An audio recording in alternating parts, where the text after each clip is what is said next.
As a new parent, one of your priorities will be to establish good sleeping habits with your newborn.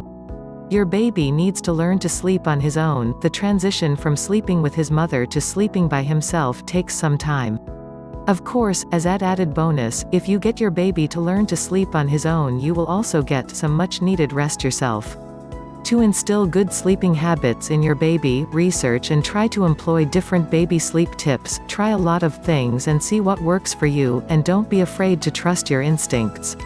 Many baby sleep tips center on the idea of establishing routines and associations for your child between nighttime and sleep. The sooner your child begins to associate bedtime with sleep, the more likely he is to be able to go to sleep without a fuss. A period that is often overlooked, however, in establishing day versus night associations, is the period of transition, that is, the one between being awake and falling asleep. Here are some transitioning techniques to try. Try what is sometimes called fathering down. Just before placing the baby into bed, the father should cradle the baby in such a way that the baby's head rests on the father neck. The father should then talk gently to the child. Because the male's voice is much deeper than the female's, babies are often more soothed by it, and will fall asleep more easily after being exposed to it for some time. You can also try what is sometimes referred to as wearing down. This is effective if your baby has been active throughout the day and is too excited to go to bed easily.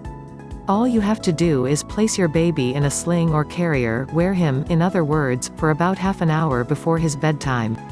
Simply go about your regular household activities, being close to a parent and slowly rocked about before bedtime will provide your child with an easier transition from being awake to being asleep. Finally, if you've exhausted other options, you can go for the tried and true method of driving down. Most parents are probably familiar with this as a last resort. Place your baby in the car and drive around for a while until he falls asleep. This one, while inconvenient, usually works every time, and if you desperately need some sleep it can be a godsend. Obviously, you don't want to do things like drive around every night to get your child to sleep. Nor do you want to have to carry him around in a sling. The idea, though, is to start with these more drastic techniques and then slowly ease out of them. Keep in mind what a major transition your baby is going through when he is tiny. He's never slept on his own before. He simply doesn't know how to transition himself from being awake to being asleep.